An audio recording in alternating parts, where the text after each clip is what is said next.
Hey, crew. It's not the right intro song, but it's like, guess who's back? Skippy's back. You know, that famous Eminem song. Anyways, I hope you were out having a good time harvesting that spring corn. I know that some of you are out there doing it right now. I can tell because I see it on your social media posts. Good for you for getting out there. Anyways, this episode was supposed to be my penultimate episode of the Women in Telemark Skiing series, but you know how schedules work and the world works and that sort of stuff, and I had the opportunity to go out and visit my dear friend Holly Blefgen and interview her for this, and we talked all about her history in telemark skiing, which goes way, way back. If you're a telemark skier in the GTA and Collingwood area and Southern Ontario, you know Holly, and you know her business, Ski Telemark, and you know her partner, Steve Kahn. Anyways, both Holly and Steve run this great mobile telemark ski school.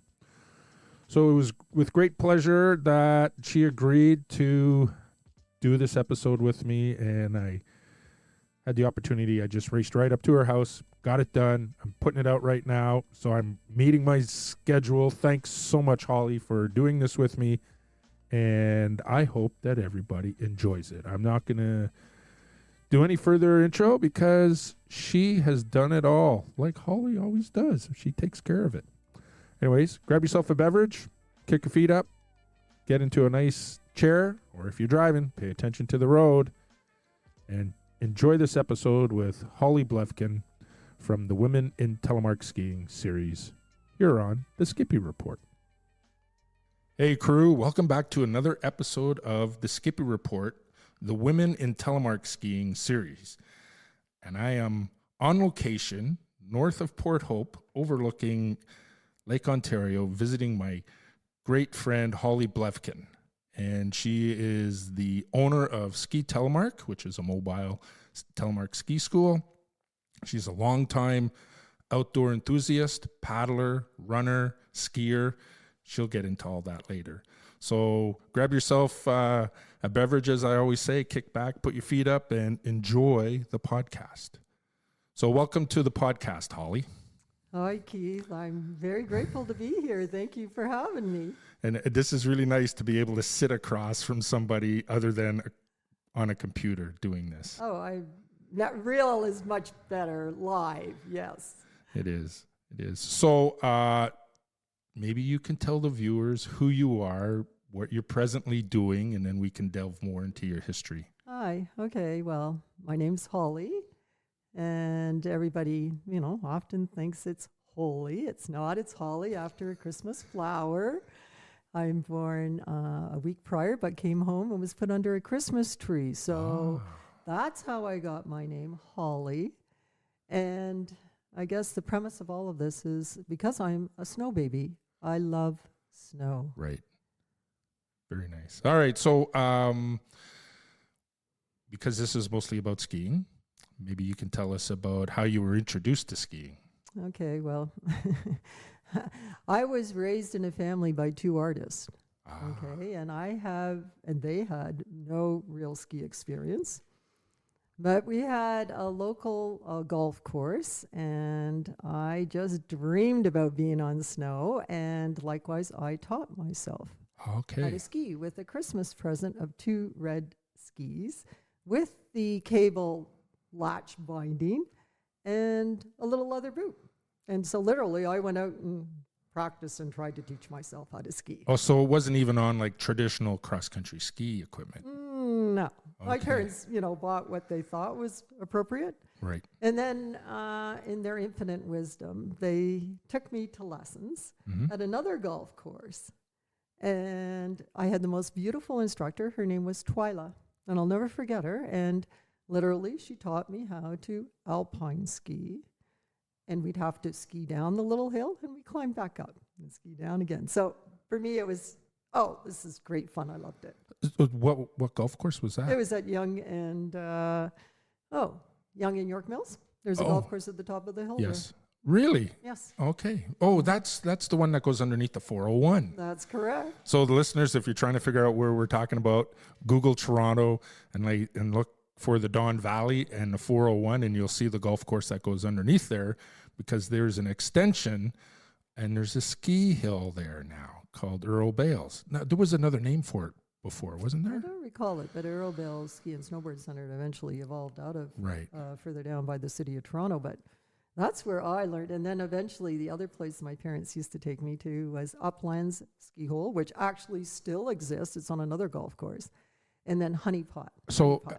Uplands, is that like towards Mississauga? No, okay. Uplands is north towards Richmond Hill. Okay, all right. Because I know that there's another ski hill in the city of Toronto, I think, or in Mississauga, I believe. Yeah. Oh, and that would have been Centennial. Okay, that's it. Yeah. Okay. Yeah. So how old were you when you were doing 8 years all of old. 8 years old? Yeah, it's funny how our parents back in the day would just send us off, let us go and do things, not like it is today. Oh my goodness, my parents were so amazing that way. And then likewise, I eventually got captivated by the Don Valley Ski Hill. And Okay. that's at Lawrence and the Don Valley Parkway. And they used to take me over there, and that was pretty wild times because it was all based on rope tows. Okay, and it's kind of steep for a rope tow.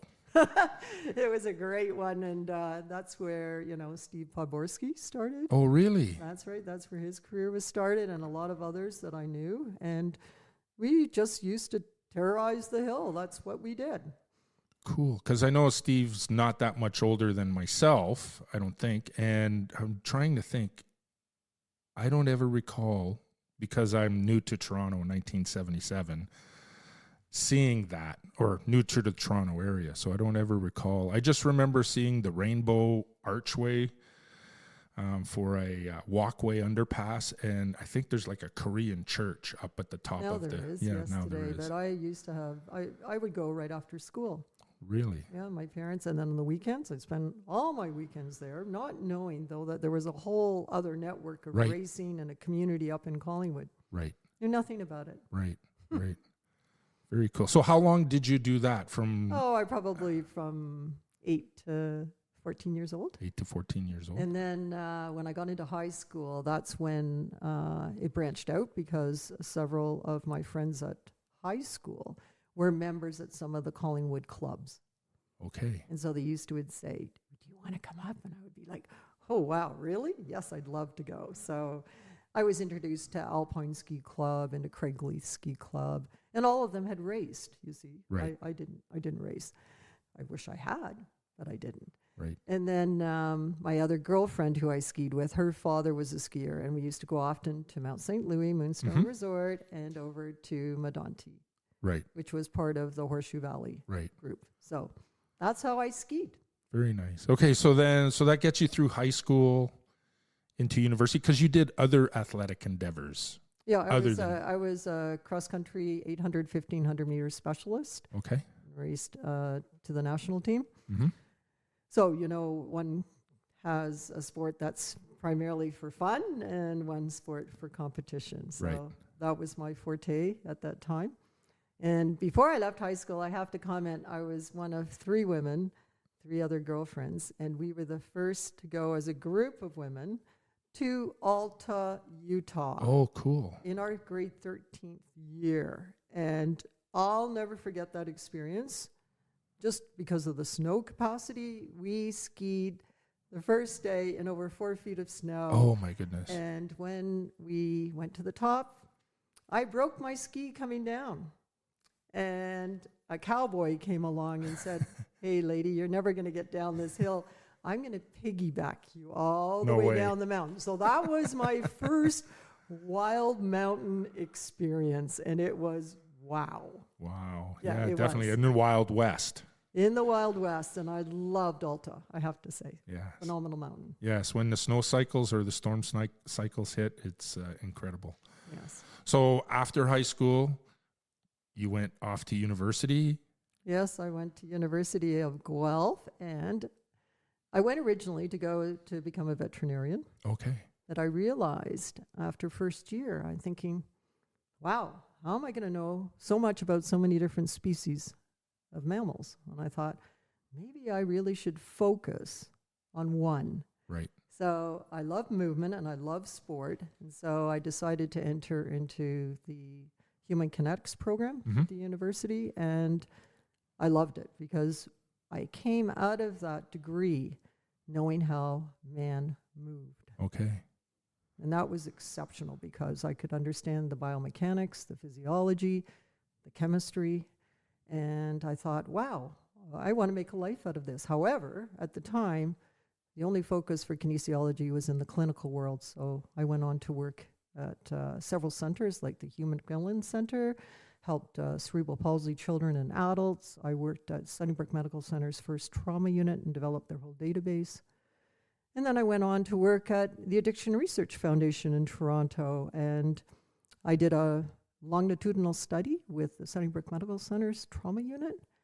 And the outcome of that huge study was people want to change their behavior, no matter what we do to intervene, be it legislation, enforcement, many other interventions, promotion, education. If a person wants to change their behavior, it has to come from within. That's the only way. And I was like, wow, all this study. And I thought, am I going to spend my life work trying to help people who may not want to help themselves? So I did a full rollover in a sense. I did a full twist. I said, no, I think what I'm going to do is go out into the world and try to help people who want to help themselves. So that was a big landmark, and that was when I was 26 years old. Well, that's a big pivot. It was. I would only say it was a huge pivot because I then left steady work, employment. I didn't have salary, but at the same time, I'm 26, and I said, oh, hey, the world is your oyster. Decide how you're going to make a living, and likewise, the responsibility now is fully your own. And that's a big step. And I took all my research skills and all the science that I had behind me, and I thought, okay, I can write proposals. I can write proposals, I can read marketing stats, I can do this, and I can incorporate it into a pitch, right? And I had just, so everybody understands, I had just started to fall in love with the Telemark turn, okay? I was out west prior, because, how do I say, going through school, I had to pay for school. So I worked as in the restaurant and service industry as a server. And I would ski all day long, every day, until 4 o'clock, and then had to be back to the restaurant and open the dining room. One weekend, though, we went skiing to Bow Glacier Hut, and I went with a big gang of guys. We were up at the hut, we skied in cross country, had our packs, we got 4 feet of powder the next day, and I'll never forget watching them all ski the most beautiful line. I don't know what they were doing because I couldn't see, but I could see the line in the snow. And I thought, wow, I tried to mimic what they did. I was a total failure. I came down like a snowball. And I said to them, wow, what was that? They said, Holly, that's Telemark. I was like, oh, what do you mean that's Telemark? I was just bitten. It was like, oh, I got to figure that out. That's the most beautiful way to ski. And all I could see was their line in the snow. And that's what captivated my mind. That's the same thing for me. Riding the North Chair at Mont Tremblant with the kids when they were little, and there's gigantic moguls that are bigger than beetles. And I saw these 2 people coming down, and I was like, oh my God, that's so elegant, that skiing style. I was like, I got to do that. And then shortly after that, in a couple of years, that's when I saw you walk into my school with your ski Telemark jacket. I was like, I need to talk to that person. That's a great story, Keith. Yeah. So for the listeners, that's how Holly and I met. And then I would, as people know, ride my bicycle to work every day. And then when Holly's son was old enough and he wanted to train, I would get up early in the morning and ride halfway out to their house out in the country and meet up with David, and then we'd ride into school so that he could get some cardio training done before school. Yeah, that was a godsend, Keith. You were a godsend. Oh, Thank thanks. you. Yeah, but that's the magic, right? Just captivated. It is. And you know what? On the Out of Bounds Network podcast, Adam Sauron was just talking to a young woman, AJ, and she's an alpine skier and just started telemark skiing in the last 2 years. And she's like head over heels in love with the turn. Just... Yeah, there's something about the turn. Anyways, number one, it was the line in the snow. And number two, it was the grace of movement. And the movement of telemark is so all complete because it, for me and for having taught now over 40 years how to help people learn the technique, I call it crossover. So every motor neural control is about crossover because your legs are operating independently, and likewise you're moving in a vertical as well as in a horizontal plane. And because of that, it's fully complete, but it's the movement capacity that creates that beautiful feeling of flow. Right. And it's just all encompassing. And you've got to have it all coordinated. And that's the mastery side of it. Right. And that's what most people, I think, are looking for. And ultimately about the telemark, it's natural. It's a natural body movement, right. Physical movement pattern that most people don't realize how significant that means because the alignment, your body alignment and the forces on your body aren't as extreme as they are on a fixed heel alpine right. system. And those are two very different things. Yeah, and I'm living proof. Listeners will know I don't have an ACL in my right knee, and I don't have medial meniscus, and I live in pain every day unless I'm telemark skiing.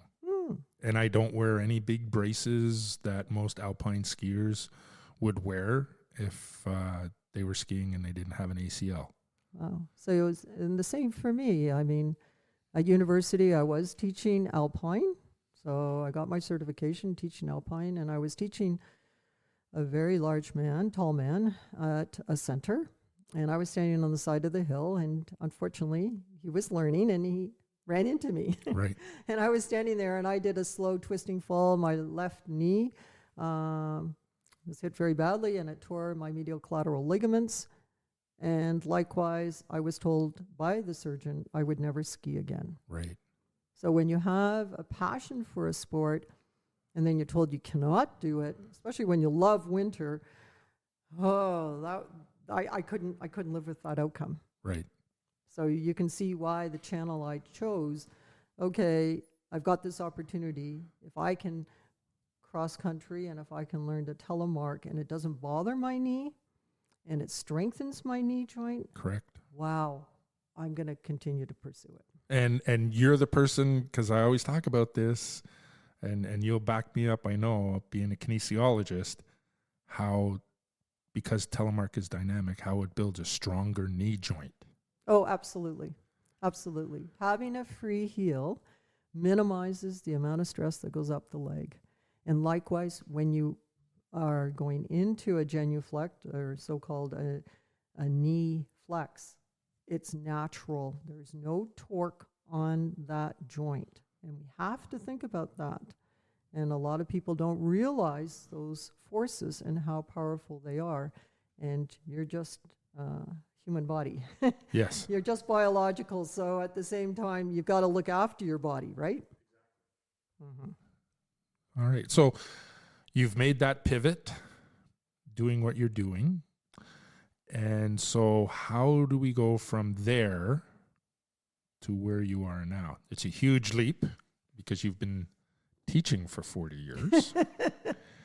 And if people want to check it out, it's skitelemark.ca is the mobile telemark ski school that Holly and her partner Steve operate in primarily Collingwood area.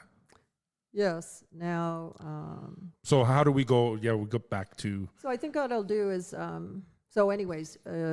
where I was talking about writing proposals. So right. I'll go back to there because that was the starting point. So I thought, okay, I may not have a job and I may not have an income. I got to figure this out. So I wrote a proposal, and of all things, I submitted to General Motors of Canada. And I believe back at that time, Powder Magazine had come out with an image of a Telemark racer on the cover. And I was captivated by that. So I built a whole platform around that and delivering a Telemark program for one of their divisions, which was Pontiac, because Pontiac had been behind a lot of ski racing in the past. And General Motors, I went to head office in Oshawa, and I pitched it. And I had to my great surprise, Pontiac bought in. And I became a program for General Motors of Canada. Very cool. And it was a 6-month program. And literally what we did is feature one of their vehicles on snow. Okay. That's how the big jump occurred. So then I had a sponsor. And then I went after Karhu. Karhu was the brand of skis, the Finnish name meaning bear, Karhu. Came out of Cowansville, Quebec. And there was somebody there named Alan Slade, who was part of a group of phenomenal men who went to Europe and did a similar type of staging where they did a vehicle and they had all the equipment and went from A to B to C to D. And it was a video that came out and it was called Free the Heel. And it was captivating what they did in Europe. And I thought, if they can do it in Europe, I want to do it here in Ontario, in Quebec. So that's how that got formulated in my mind, and that's how I pitched General Motors, and that's how come they bought in. Very cool. So I'm just trying to think, the time between when you saw those guys telemark skiing out west and admiring their lines to the program, how much time? Just 2 years. Okay. 2 years, because I left my job when I was 26, So I was 23 out west, 24 I injured myself, 25 I started learning a little bit about telemark, and then 26 I pitched General Motors. Okay. So that's the lineage. All right. And so I do know Dickie Hall fits in there also when you went down to a NATO festival. So where does that fit in? Prior to your proposal to GM or afterwards? Nope, that was afterwards, because I wanted to learn as much about telemark as I could.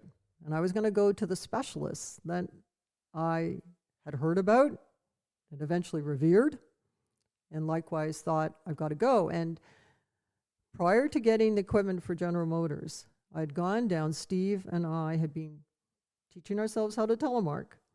And what we did is we used a very stringent cross-country boot binding system. And at the time, the boots were Adidas, and they had a little, pin binding.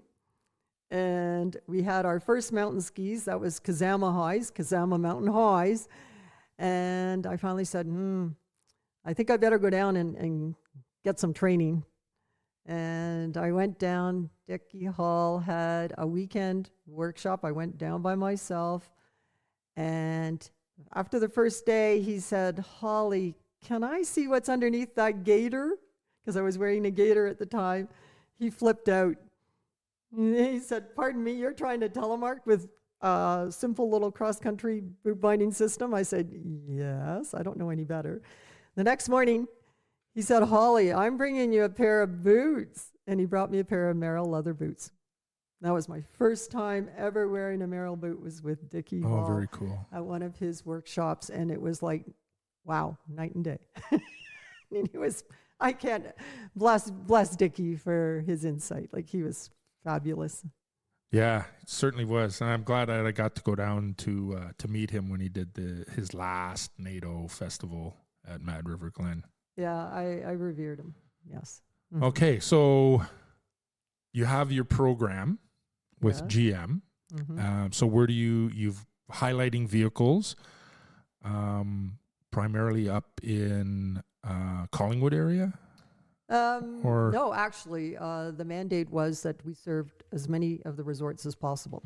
Okay, so we went to public, but we also went to private. And the first private ski club that held us in Collingwood was Osler Bluff Ski Club. And that was remarkable. And so I recall some of our first times at the club, and we had 20 pairs of skis, approximately 30 pairs of leather boots from Merrill.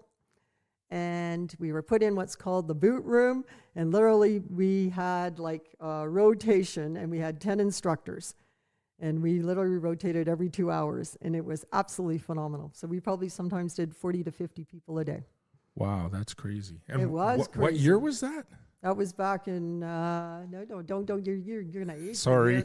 Sorry, I can't even think about that. That was probably 86, 87, Okay. 88. And then what happened as we rolled into 88 was the Olympics. We had the Olympics here, I believe, in Kananaskis, and General Motors pulled back, but then Volkswagen jumped in and said, wow, we want your program to help us promote cross-country skiing in Canada. Very cool. Yeah, so who would have ever thought? So we went from General Motors to Volkswagen, and Volkswagen at that time, they were very strong supporters, and I was able to bring in Patagonia. Okay. And Patagonia came in, and we all got uniforms of Patagonia, and we had the fleece hats, and we put a Volkswagen logo on the hat, and anybody who came to Telemark Learn with us received a free hat by going to the dealership, test driving one of their vehicles. And that was so popular, I'll never forget, everybody would come out and go, I went and test drove a Rabbit or whatever. They gave us a Westphalia as our van, right, which was phenomenal, and it could literally go anywhere on snow. Right. And we showcased it, and I think that year in itself, our team taught over 1,000 people. Wow. That was a lot. Yeah, that is. And how many instructors did you have? The same. We had 10, 12 instructors. Wow. And that's where we all participated, the majority of us, in the first CANSI, which is Canadian Association of Nordic Ski Instructors. They had put on one of their first courses in Ontario. There'd been one out west previously, and then they came back east, and we held it at Medonte Mountain. And I'll never forget, our instructors were Jill Kitchen and Rob Henderson. No way. Yes, that's how far back it goes. And there was a group of I think 30 in total. Wow. That went for that course. That's cool. Mm-hmm. Very cool. Yeah. All right. So as you're progressing through the history of Ski Telemark, after Volkswagen, where else? Oh, and then it became Nissan. Oh, okay. We went through a lot of revolutions there with the car companies, because back in the late 80s, early 90s, there was money available for sponsorship opportunities. And the car manufacturers wanted to showcase their vehicles on snow. And we were privileged to be able to do that, because to serve our client, all the equipment came in the car. And so you had a ski box, you had all your skis, you had all your boots, and then we would be given an area within the club or within a resort where we could then have people be outfitted and try it on and then go out onto the snow. So it worked really, really well that way. And then by the mid-90s, unfortunately, everything started to dry up. That's right. So when it did that, Steve and I had to find our own resources to be able to continue the program.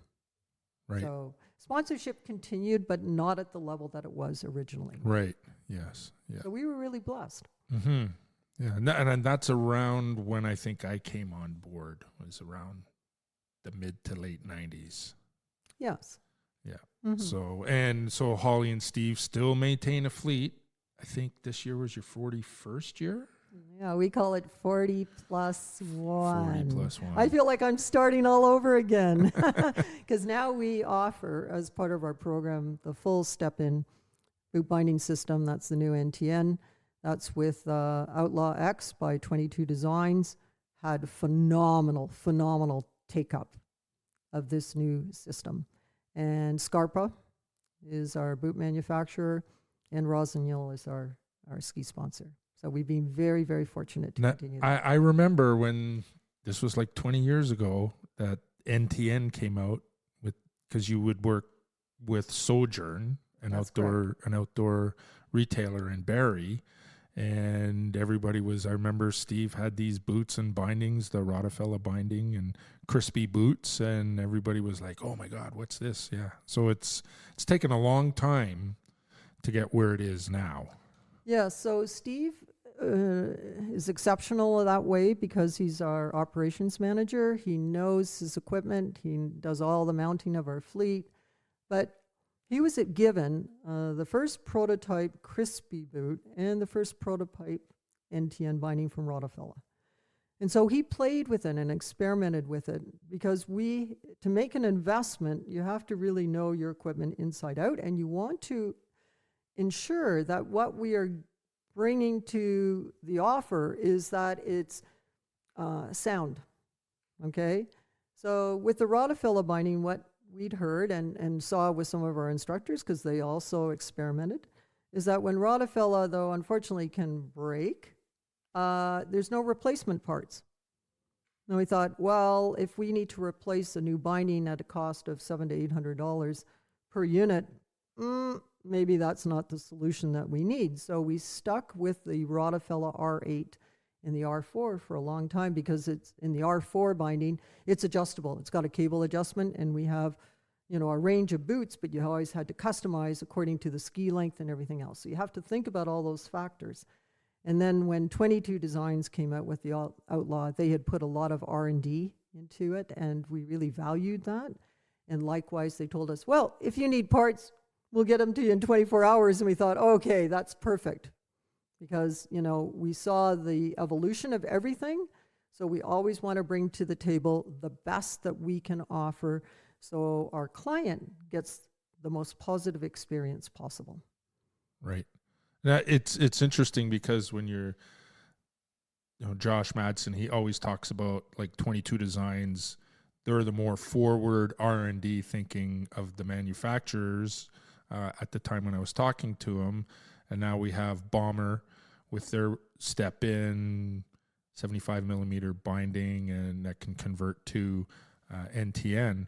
But I always remember I see all these people it made me think of it when you were talking about the Rotafella that could break, which I think it was the Free Ride was the first one. I can't remember. And I can break a lot of shit.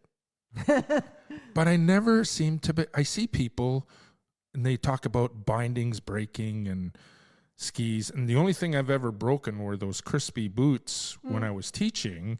2 pairs of boots, about 10 or 15 days in, the bellows gave way. So I know Ed Wilson, he said it's got to be a material science thing because they don't make Sasquatch boots on a regular basis. They make them in a batch.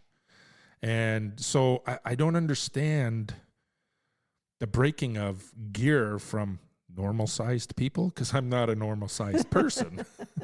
No, but you have those system failures sometimes. And so I would not want to have a system failure on my client, ever. I remember when Johnny had a boot failure. That's correct. Yeah. So you see, we have to monitor that very, very carefully because safety is a number one priority for us as a ski school, right, on snow.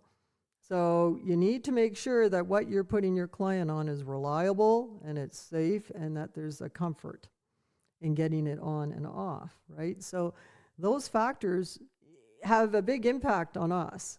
Our client may not recognize that, but for us, that's very, very important. So I'm not going to lead with anything that I feel is substandard. Right. You have to have the best of the best so that they have the best experience and want to come back. Exactly. And that's the whole premise, is that you're out there and you want to have your instructors need to be highly educated. They need to be on snow. They need to know service. Service for us is very, very important. The service standard. And because a lot of people laugh like, well, I'm outfitting you as well. So normally that outfitting occurs separately at a retail store or whatever. We don't have that ability. So we have to work like immediately, and we have to make sure that fit is good. So like sometimes if we're doing a fitting for a first-time person, like we'll take in 2-3 pairs of boots, we'll warm them up in advance and make sure that they get that fit that feels most comfortable. because then the outcome is when they get on snow, oh, wow, this feels great. I don't want any pinching in the bellows or toe crunch or whatever else. So we're going to avoid all of that as best possible. Right. All right. So we've got the ski school sort of thing. It's been going on for 41 years, or 40 plus 1 years, and you're fully on NTN now. Yes. And, Steve's been in there since the very beginning. And, a lot of people are talking about NTN and that sort of stuff. And I know that you were a little gun shy of NTN a little bit. So there's this talk about people 75 millimeter OG, and you're an OG person, original gangster. So your impressions of the difference, because it's only been, I don't know how many years you've been on NTN? 2 years on NTN. Just 2. Yes. So your impression of the switch. Yeah, okay, that's easy. Number one, I love the R8 that I was on. I loved the Experience skis that I were on. I like it because of the weight, the lightness on my leg. As you've heard me say, I have a previous knee injury. I look after those knees as best I can, but it's the weight on your leg, and I love the freedom. I love the ability to go, whoop! I can jump, I can do this, I can maneuver.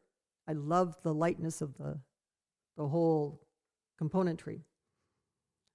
So then, yes, I was told I got to try the Outlaw. So you were just referring to the R8s. The R8s. Okay. Yeah, I love them. I love them. Cable binding. And I was on at that time I still was on a Crispy. Then I moved over to the Scarpa boot.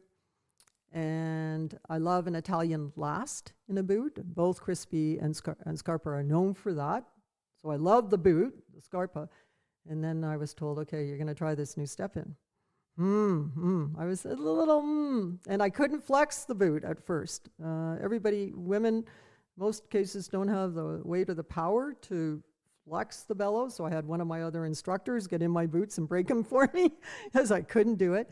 And then I was told, in the Outlaw, you can have a soft spring. Because I tried it with the so-called norm spring. I couldn't flex it. I skied right out of control. Almost ran into bee netting. And I thought, hey, that ain't cool, because I got in the back seat. And then Steve put in a soft spring for me. And that was the key. Because then what I liked, the feeling of the activity of the binding is very important to me. How does that boot flex in the binding, and do I have the connectivity with the ski to be able to perform it at the level that I want to? And that's eventually what I graduated into, that it takes time. I would not say to anybody that you can make the transition right over from the old Telemark system to the new. It took me almost a full season to put it together, and then I went out west and skied the whole mountain on the Outlaw, and I realized I can do anything and everything on it. That I had to do that, and it was part of a mental gap too. So, it's all part of that, so it's transition. But I love being light and easy, and not feeling any weight on my legs. Well, as you come into Holly's house, because I'm doing this at her place, there are skis outside that have heavy duty 3-pin bindings, because we field ski out here. That's right. And yeah, cross country, heavy duty cross country is part of the life out here. As skiing the woods, you have to traverse from place to place to find those hills. It's interesting, listeners and people who know me. I'm a large organism. Holly is not. Just think of a cross country runner, a long distance track runner. That's what her physique is like. And it's, for me, I don't know the difference. I just get in the binding, and as you said, weight, mass makes a huge difference in getting tough gear to work. Because I remember the first time I was on my NTN stuff, and I was like, okay, this is cool, but I don't see any difference. So I think, Keith, with response to that too, though, after teaching for so long, ironically enough, I teach a lot of men. And men have the strength, and they have power, which I don't have. But what I do have, and what I've tried to learn as I graduated through the CANSI programs and by teaching, is technical skiing is what I'm known for. Right. And I teach a lot of men that technical side because it then advances them in ways that they never thought possible before, and to have a greater sensitivity to what is happening. Instead of using power, they refrain and learn technique from me, and I slow them down, and sometimes they don't like me for it, but at the same time they come out of private with me and they go, wow, Holly, that makes so much sense. I've been trying to muscle through and it wasn't happening, and just being more acutely aware of what one little technical advice would give them that makes the difference in their overall ski performance. So that's what I really focus on, is how to improve on the technical skiing. And that for me is the greatest joy. Working with my students, I love them all, and I learn so much from them, but at the same time I try to give them something that will give them that added edge and, make their skiing improve that much quicker and much better. I always remember when I started Telemark skiing with you, you always told me to slow down, slow down, slow down. Well, it's easy speed to ski hides, fast, right? speed hides your inefficiencies or your idiosyncrasies. That's correct. It does. And so you're going to laugh, but now I can ski and I was just helping one of our instructors get ready for his level 4. And I kept saying to him, come on, you got to pull back. You got to pull back. You got to contain it all. And you got to be able to micro move through every maneuverability. It's not gross. It's micro. And to contain that and be able to learn how to do that. And that's how I can ski. And everything now, today, is all performed by my feet. Right. It's unbelievable. My feet are invaluable. Look after your feet, everyone. But it's ski with my feet. I can feel everything that's happening. I can control an edge. Doesn't matter, uphill, downhill, whatever. It's all there in the feet. That's true. Like, even though we have big plastic boots, and even with the new NTN bindings, I still feel the undulations of the snow inside my boot. And because I haven't really alpined a whole lot in my life, and I try to ask people this, but I never get an answer. If alpine skiers feel that in a fixed heel. I don't know to the same extent, because the thing is, and I think a racer to a certain extent would, but you've got to think about the mounting platform on an alpine ski, and they have an additional plate. Right. And then they have the boot and the hardness of the sole of the boot. That's what I love about the Telemark sole, is that I can literally, as I agree with you, I can feel every undulation. I can feel the change in texture of the snow. And is it going to allow me to do this, or it's going to allow me to do that? And that's where I love that connection to the snow. That for me is everything. Right. Yeah. Because the snow will dictate. Yes. Yes. Mm-hmm. Yeah. Mm-hmm. When you said snow will dictate, I always remember doing a clinic with Stefan, and he says, throw your body down the hill and your skis will follow. It's true. And I did that, but my skis didn't follow. and I ended up getting golfer's elbow from my crash. Oh, yeah, that took a long time to get rid of. I'll never forget, I was at a ladies' day at one of the clubs, and I was skiing with a group of ladies, and I'm sorry, but I couldn't resist. There was a little drift with a cornice hanging off of it, and I went for it, and I just did a full face plant down the hill, and my skis came after me, and all the women were like, are you okay? Are you okay? And I was covered. My face was covered. I was like, oh yeah, that was just the best. It was like, I gotta kiss that snow. That's what skiing's all about. Yes. Yeah. So I'm going to maybe fast forward, but not. We'll talk about Telemark skiing in the provincial level, Telemark Ontario, and the national team. So if you can give us your role, describe your role, and this is going to be like a history of Holly Blefgen and Ski Telemark. Well, which is very deserved. I don't know, but how do I say? There's always a place, and racing is always a place for technical development. and performance. And that's what you always said to me.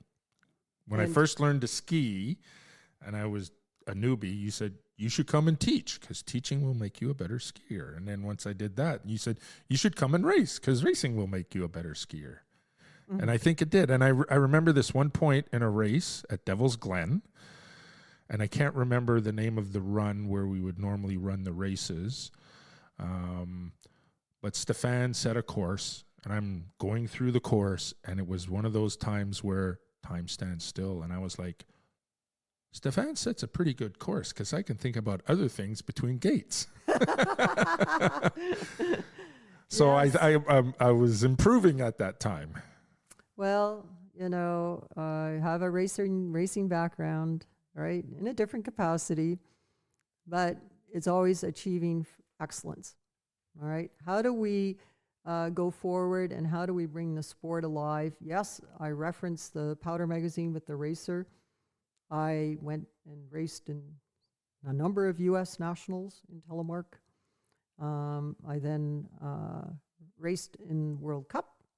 And then I felt that this isn't just an experience that I should have. I think I should open the door.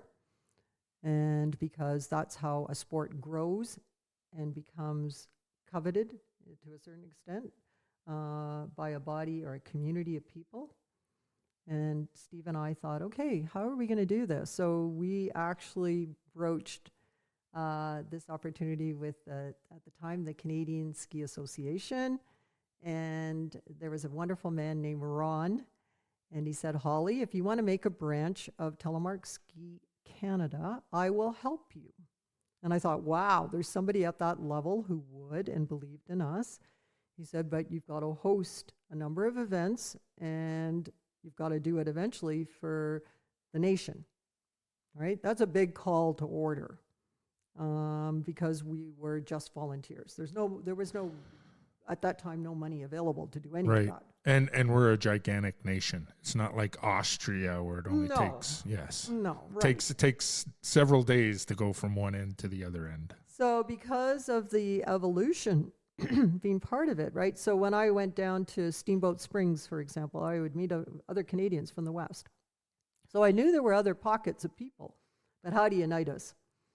So yes, we built a Telemark Ski Canada with the support of the Canadian Ski Association, and they became the sanctioning body. That's what was required. You need to have a sanctioning body. And then likewise, we had to host annually a Canadian championship. So we started doing that. That was a huge undertaking because at that time the format was primarily like a GS, and then there became another component of it, and that was where you had like a sprint aspect to the sport. And then on top of that, we were starting to hear out of Europe world championships. And we thought, wow, wouldn't it be great to have Canada represented? And so then Ron said to us, well, Holly, you're going to have to make the criteria for a national team, a representative national team of athletes that are selected, and they're selected through the process of prior races and their performance at the Canadian National Championship. And we thought, okay, we'll set that criteria. And it was quite a huge undertaking. And likewise, host a national championship. And I remember the first one that we went to was in 1992 at Aspen, Colorado. And we took our first team to that event, and it was the World Championship. And I was on a team at the time, but what we saw and what became that championship race was unbelievable, because what they did do, which was a surprise to us, we hadn't done it yet, was to jump. Okay. Jump for distance. Yep. And we were actually coached, fortunately, by a gentleman from the Norwegian team, because jumping, you're not jumping for height, you're jumping for distance. And Correct. they actually have the jump so that it's preset, and then you had lines on the snow and little fir tree markers, branches along the way, and you had to meet a certain line, otherwise you were going to be penalized. So I'll never forget learning all about that, and that was a real eye-opener because that really, I guess, showcased the quality and requirement of an athlete. And that was huge. And I thought, I've never seen this before, and I'd never experienced it. So I was one in the gate, nervous Nelly, I guess, in the sense like, can I do this? Can I pull it off? And it was just like going off that jump and going, Hail Mary, am I going to make it or not? And you had to land in a telemark. You had to land in a telemark. I remember the first time that I did the jump. It was at the ski club in Markdale, Beaver Valley. And I was like, yeah, no, homie, don't play that. And I remember taking the gate. I was like, I did the jump in practice, and I was like, yeah, this big body does not move well through space. Yeah, but so I learned to overcome that and get a little better and do the jumps. Exactly. But, you know, our friends in ski jumping, right? That's how they landed. And we had some of the coaches come to teach us how to jump from Ontario. I think it was the Ontario Ski Jumping Association. And they came and started helping us because we had no knowledge of how to jump. Right. And so that we knew that had to be incorporated. And then we just kept moving ahead, and we thought, okay, we went to, and I joined at the World Championship in Aspen. I became Canada's representative for the International Telemark Committee to help move the sport forward. And at the same time, our pursuit at that time, even, you know, I know it's still being pursued today, is to have telemark recognized as an Olympic sport. It deserves to be there. Like I keep saying from the time that I wrote the letter a few years back for FIS, that the parallel sprint is ideal. It's a stadium sport. Yes. It could be hosted on a pitch just marginally larger than the moguls, you know? So we don't have to go with the full classic for the Olympics. And I had heard somebody just recently talk about telemark racing, that it's the triathlon of skiing because it highlights the three main, you know, the cross country, Nordic version. Well, it's all Nordic, the ski jumping and the giant slalom doing the gates. Absolutely. Yeah. Absolutely. And especially having a parallel that's head-to-head competition that makes it much more exciting.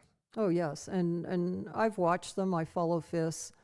I see what those athletes are able to do today. It's just remarkable. And it's everything in one. That's exactly what it is. And I agree with you. I think it would be dynamite. Yes. And it's crazy to watch the skiing because Mikhail Dansereau, I see a lot of his stuff on Instagram, and I show acquaintances and friends of mine who are ski coaches, and they're like, he's on telemark doing that. And then there's Adrian Ball, who's been crowned just in the last 4 weeks. You know, our overall world champion is from Canada in telemark, and he's the world champion in 2 of the events. I can't remember. I don't know if I think it's classic and the sprint. Yeah, I think so. Yeah. So, and Adrian, I'm throwing this out there. I sent you a message. I haven't heard back from you, and you said, you got to get home and free ski for a bit. I'm waiting for you.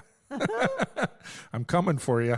Yeah, so, you know, you want to give those athletes that opportunity because that's how the sport grows. That's how the sport evolves, and the technical development out of it is huge. And that's what this is all about, is passing it from one generation to the next generation so the love of the oldest turn in the history of skiing continues to live. That's what it's all about. That's what I was here for. It is. Yep. And that's what I want for them. Yes. I want to give to the next generation. Yeah, for sure. And yeah, you know what? There's a lot of telemark skiers, especially the OGs, you know, they always have extra equipment and people are talking to them. Oh, we'd like to try it. Like even Kieran Tinney in Caledon, he says, hey, I got a new convert. He says, but one thing, he's got a big foot. And I was like, I have a pair of skis and I've got a pair of Bigfoot boots. They're my, you know, T4s. I said, they're not the best equipment for doing stuff, but you know what? He can get out there and he can borrow it until he decides, yeah, I'm going to invest in it. So, yeah, there's a lot of people out there who they just want to share the love of this. And this is why I'm doing the podcast also. Yeah, I think there's a lot of that, and that's what nurtures the sport. We're never, ever going to be mainstream. I don't want it to be mainstream because of the movement requirements. But not everybody is as well knit as each other, nor have had the experience of even going down a hill without a fixed heel, right? That's a whole novelty in itself, but it's the desire to, and this is what I mentioned earlier, is mastery. This is mastery on snow. And how can you take that? Because I did state, and I will say it now, this is ski for life.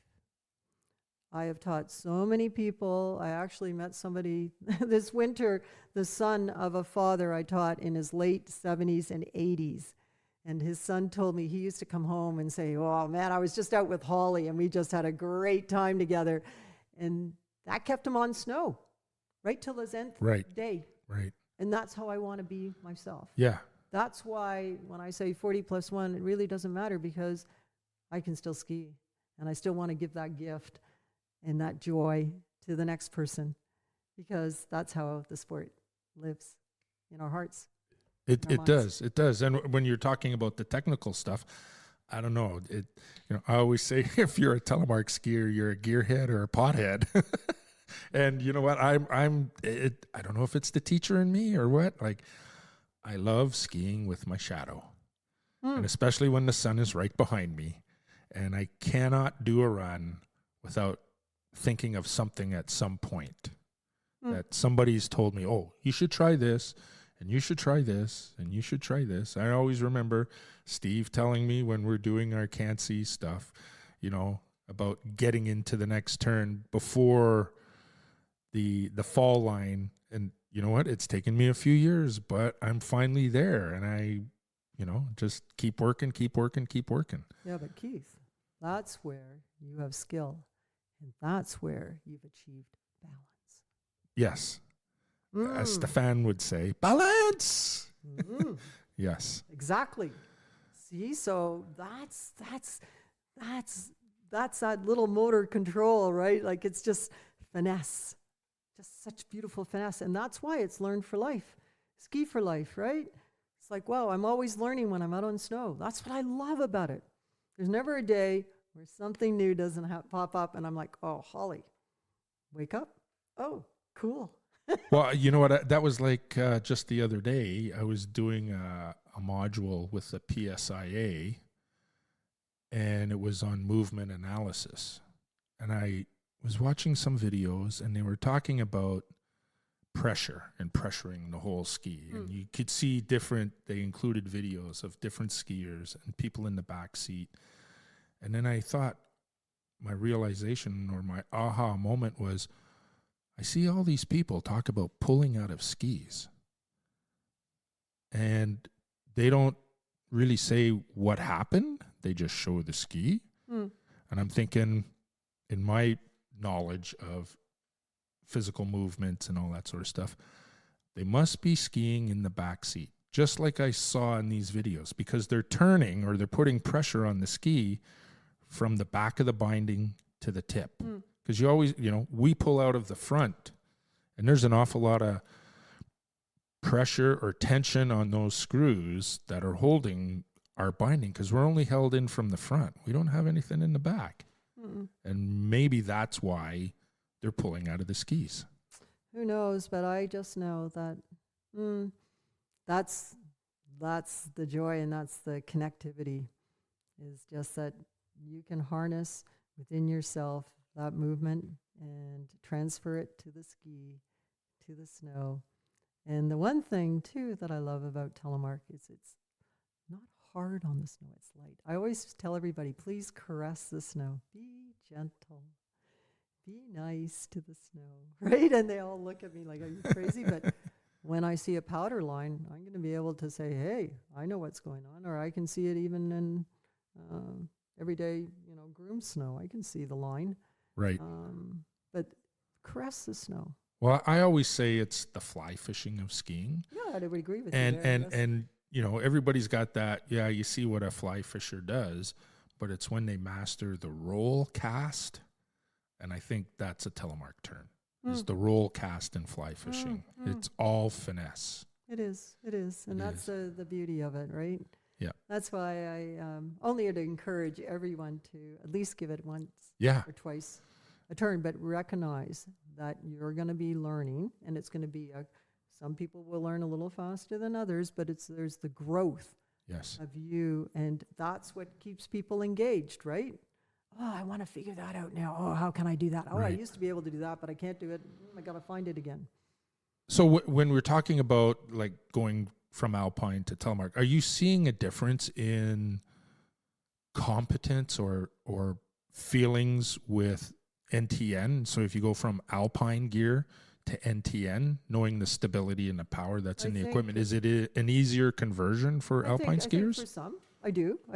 I think so. And sometimes they're like, wow. But most of them who I do still see coming, and I'm talking about most people who are very competent, highly competent athletes and instructors, and they come to it and they go, wow, Holly, I feel like I'm learning all over again, and that's what I love. That's what's really doing it. It's like, oh, there's a new body awareness. Where's my body in space? Where's my balance point? How's my, stance?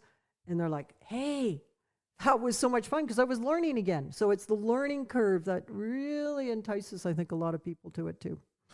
You reiterated what Carrie Pill said she's a plein air artist who I interviewed in the podcast, and she said she always wanted to try telemark. So I said, I will bring gear down to you because her equipment is the same size as Sean's equipment. Mm-hmm.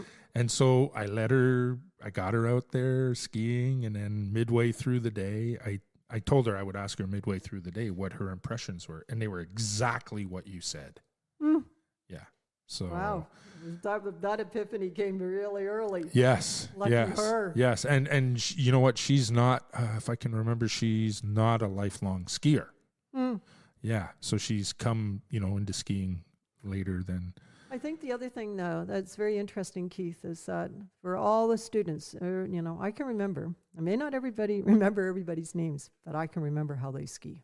Oh, and you know what? With the instructors of Ski Telemark, I know who skis with whom more often than not, just by their styles. That's correct. But everybody, what I see is so beautiful. Everybody has their own personal style. And there's components of that I think are absolutely beautiful because that's how I remember them. I know, Sean, I'll ski, because of mass. I go down the hill a little faster than Sean when we're skiing. And she doesn't like me to ski behind her because she feels pressure, which is okay. But I stop quite often and she'll say, so why did you stop? And I said, because I love watching you ski. She does such a waltz down the hill. It's incredible being on NTN and how much better her skiing is. Yeah, but you can see by the flow of movement that person is enjoying it. That there's some internal feedback that's coming to them that says, wow, I feel like I'm just in love with the snow. I'm just in love with the turn. I'm just like, it's all, just you become one, right? That is the essence of it. Yeah. That's the way I look at it. That's the essence of it. And you go, wow, that felt so good. Let's go do that again. One of my favorite stories is after COVID, and we got back to Owl's Head. I think it may have been in the winter. COVID's might have been 21, I think, maybe 22. And I was like, I got up there and I did a couple of turns, and my thighs were like, what the heck are you doing to us? But after that run, I think it was the second run, I was like, that's the best run of my life. I can end my season here. I don't need to ski anymore. Yeah. Yeah, when you have one of those moments, that's really, really special. And I always say to people, don't overdo it. Just, you'll know it. You'll know when you got it right. I had a student this year that's been trying, and he's grappled, and one day I saw him at Mansfield, and he just said, I said, hey, you've got it. I caught him on video, and he was just like, Holly, I can do this. Like, he was just ecstatic, and I was like, yes, I told you you could. You have to work through the muscle memory if you come from alpine, you have to work through the muscle memory. And if you come from cross country, you got to work with, oh, I don't know if I can go downhill because that's an unusual sensation and they may feel out of control to be in control. But the ultimate thing is for them to capture the feeling.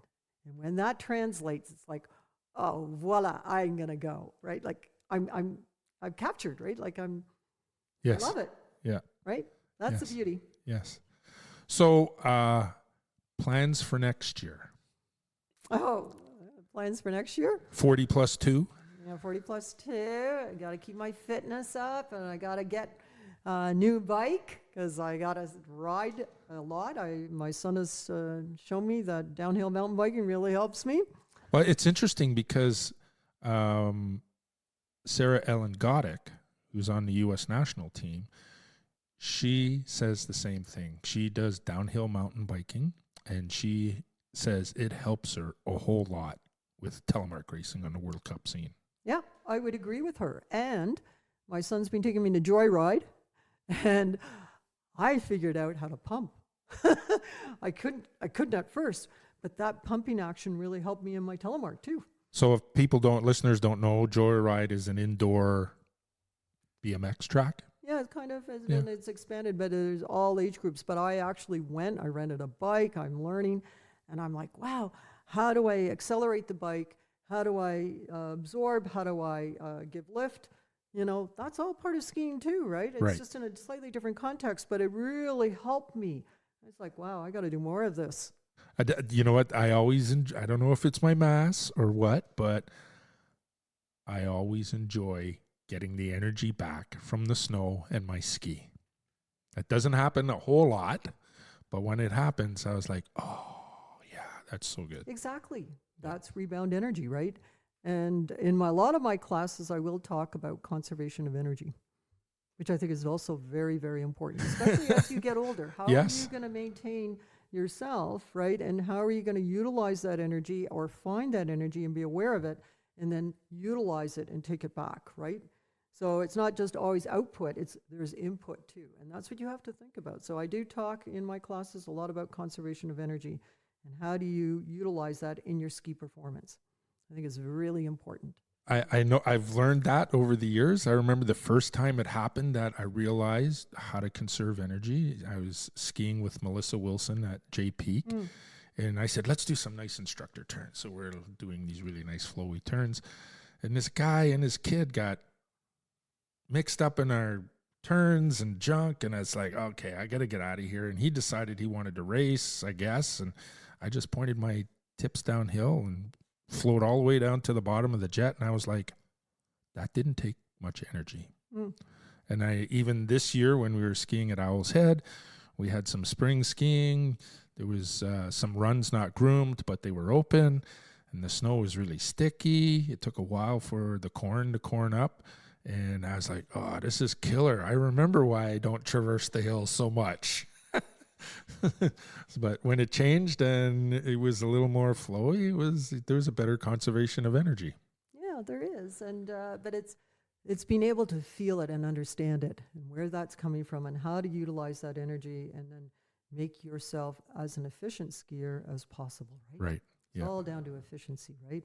So as you get older, yes, you won't have the same muscle strength, so you've got to have technique to help you through, and that's kind of where I hope that people value a more senior instructor give back. Right. Because I think there's a lot there to be passed on. And I do know that I'd love some younger people to come in and become part of this whole story, because then I know the sport will continue to live at that level. So if you want younger people to come in, where can people find you? Oh, that's easy. We're committed to doing our Freehill Fridays every Friday at Mount St. Louis Moonstone, starting in early January. We did have some youngsters come out this year, and they had a blast with us, and I almost thought they'd taken off because they went over to the Moonstone side and said, Holly, we're not coming home. I said, that's cool. Go right ahead. Enjoy yourselves. But yeah, I'd love people just to come out. Just come out try. Just be open. Just be open, because I think you'll find, and I think this is a stigma that's there. Oh, I only alpine. No. Open the door. It's just another skill you're learning. Yeah. You can alpine on this. You can alpine in your telemark. Well, I don't know if Mark Kinoshita still has his electronic signature that says parallel or alpine skiers parallel because they must, and telemark skiers parallel because we can. That's correct. And both have huge benefits to your overall technical development. Yeah, So I don't do 100% telemark. There are times where I have to do alpine turns. That's right. And so the more technical understanding you have in your quiver, based on, the condition and the mountain and whatever else, wow, don't you feel that would be an advantage? Oh, definitely. That's the way I look at it. Yep. Everything's an advantage. Okay, gonna try it. Oh, it doesn't work? Let's flip it up, or let's change, right? Let's switch. Yeah. So where do people find you on the interweb? You mentioned our website, skitelly.ca, and likewise, I'm still only on Facebook. I apologize, but we do go on Facebook. I'm trying to get on Instagram this summer. That's my goal. And you can call in anytime to our office number, which is 905-797-1074. Especially if you're in the Greater Toronto area, That's right. or you're coming in to visit. Because remember, we had Sebastiano from Italy come in. And likewise, just email us at skitelly@eagle.ca. Right. Very simple, but we have an office. We're open every day of the week. Don't take a lot of holidays. Yeah, because what people don't know is that Holly also has, I can't remember your paddling company's name. Ontario Outdoor Adventures. Yeah, so she has guides canoe trips in Algonquin Park primarily. Yeah, it's expanded. We're trying to recover out of COVID. So, that's a big part of it. Yeah, and I represent a lot of, I take people all over Southern Ontario, Northern Ontario. That's our specialty. But so that's why anytime you can call us and talk to us, we're here. We're not, we're doing just what we do. More than likely, you'll get a voicemail, but Steve or Holly will get back to you rather quickly. Yes, by all means. And anybody who has any technical questions about equipment or whatever needs help, we help a lot of people that way. And want to ensure that you have the information you need to make smart decisions. And that's the most important thing. And that we're here as a resource to help you. Right. So I want to thank you, Holly, for taking this time to sit down and talk to me. And we didn't really officially say how you were inducted into the Canadian Ski Hall of Fame. So congratulations on that. Well, thank you. For all the hard work that you do. And Holly's very humble because we were having a catch up. Even though we live kind of close to each other, we don't see each other very often because I'm usually at the cottage skiing or somewhere else. And she's working away here in Ontario with her ski school growing the sport. So it was very deserved that you finally got in there. And so thanks again for doing the podcast. And I look forward to seeing what's coming up next. And I think Sean and I will get out there and yes, I welcome join you to come. You yes. better come out to our warm-up day, which starts in December, and it's just an annual event to celebrate. Hey, the sports. It's like the first festival of the year, really, in North America. I try to make it like that, I try because it's trying to fit into people's schedules, right? Right. But at the same time, how often do we get to ski together? Yes. And that's the fun part about it, is that we have that opportunity, and I try to make Frio Fridays like that opportunity. Anybody can come out.